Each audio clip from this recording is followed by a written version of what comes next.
Right Bharat Pakistan మధ్య మధ్యాహ్నం 12 గంటలకు కీలక చర్చలు జరగనున్నాయి. హాట్ లైన్ లో జరిగే ఈ చర్చల్లో రెండు దేశాల డీజీఎంఓలు పాల్గొంటారు. కాల్పుల విరమణ, రెండు దేశాల మధ్య శాంతి వాతావరణం నెలకొల్పడం లాంటి అంశాలు ఈ సమావేశంలో చర్చిస్తారు. సాధారణంగా రెండు దేశాల మధ్య ఉద్రిక్త పరిస్థితులు ఏర్పడినప్పుడు డీజీఎంఓలు మాట్లాడుకొని సమస్యను పరిష్కరించుకోవాల్సి ఉంటుంది. ఉగ్ర శిబిరాలను కూల్చివేసిన తర్వాత భారత డీజీఎంఓ పాక్ డీజీఎంఓకి ఫోన్ చేశారు.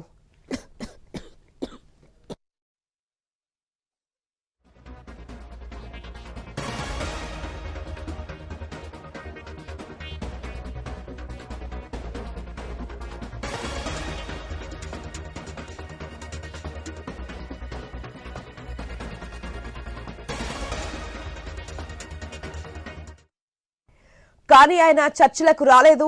శనివారం పాక్ డీజీఎంఓ భారత్ డీజీఎంఓకు ఫోన్ చేసి చర్చలకు సిద్ధమని చెప్పడంతో నేడు శాంతి చర్చలు జరగనున్నాయి. ఇందులో ఏం మాట్లాడాలో ఇప్పటికే ప్రధాని మోదీ అధికారులకు పలు సూచనలు చేశారు.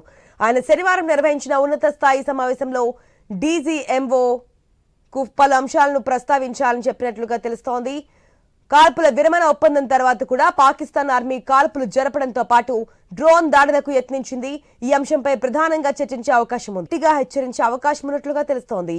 ఈ చర్చల తర్వాత భారత్ ఎలాంటి నిర్ణయం తీసుకుంటుందనేది ఆసక్తికరంగా మారింది.